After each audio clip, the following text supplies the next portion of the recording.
I think the first time I really was like, this is maybe something I want to pursue. I was probably 6, 5, and it was Muppets Treasure Island, you know, the classic, with Tim Curry. And I just thought Tim Curry was just like, he was just an electric person, and he was like having so much fun and like entertaining, and so yeah, so that was like the first time I was like, got kind of the, oh, this is something you can do professionally and there's a career path here. Then I got older and I was like maybe 14, 15, and I saw Panic in Needle Park with Al Pacino. It's one of the great performances, I think, and I was like, oh, so it doesn't have to, it can be this big entertaining thing like Tim Curry, or you can do something incredibly subtle. I mean, I've tried it all. That's the thing so far at this point. I mean, I've done kids television, I've done teen dramas, I've done subsequently, you know, movies and television shows, and I just did a movie with Eve Hewson called Paper Year, and I did a television miniseries called Tut with Sir Ben Kingsley about Tutankhamun, the Egyptian pharaoh. It's been great, and I just kind of want to continue to do that. I mean, as an actor, when you see like the kind of field of all these things that you can do, and it's not a monolith, and you can be a comedic actor, a dramatic actor, any kind of actor, theater, stage, pantomime. When you start to really widen, you're like, oh, so what is it I like to do? I like to entertain, I like to tell stories.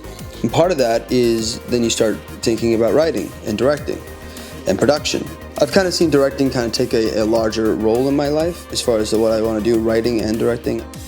I like to be a part of a group, I think, people who are storytellers, who are hopefully an example of our society and what's great about being human, and not with who we are as people, by the way, by the roles that we play.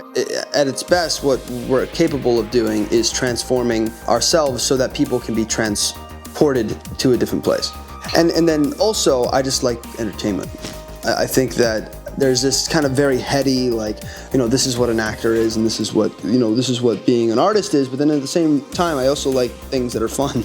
You know, like, there is so many ways to be an entertainer. There's so many ways to be an artist now because of the internet, because of our way of life. So location is not an option anymore. It's just not an option anymore. Oh, I live here, it's quiet. And so, go out there and do something. Doesn't matter. We all live in the same city now, which is the internet. We all live here. And so like doing it in LA or New York, or this is the cultural hub, sure, there's definitely places you can be to be with people, but if you're being vigilant and like checking out and you really like watch trends and you can like, and you're an artist, you can contribute to the narrative, our human narrative, from wherever you are.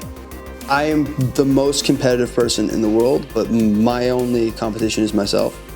I don't see the point of competing with other people. It doesn't make any sense. It doesn't make any sense because they offer the world something completely different than you do. You can put all that competition that if you put it externally, it's kind of poisonous. But if you put that competition internally, then you can actually better yourself. When all the things aren't sliding into place, when the gears and the machinery of your ambition, curiosity, your wants and desires, when the gears of that come to a kind of a screeching kind of slow, how do you self-motivate? How do you keep yourself busy? And I've always really, really admired people for their vocations and hobbies, because those, to me, that's how you keep sane. Because when you don't get to control where your ship goes, you get to show up to work, do your best, and put your best foot forward, and kind of maneuver the ship as best to catch the best wind, you know, putting yourself in front of the bullet of opportunity. I can wake up every morning and I can write. I can wake up every morning and I can write music. And those are the things that you're in control of. And then at a certain point, it's about having this well-oiled outlet that as you create things, you can throw it into this kind of like universe, and the universe then starts to do whatever it wants with it. But I think the thing that I enjoy the most is the creation part of it, and so that you can do every day. So I think the question of like the kind of like existential dread that is waiting for the phone to ring, for anyone's business or anyone's passion, can be solved with purely, there are things that you can wake up and do that make you happy. And if you're happy and you're filled up, your well is full, so you're not like energetically, empty. If your well is full, as opportunity comes to you, you can kind of use that opportunity and make it into something you want to do.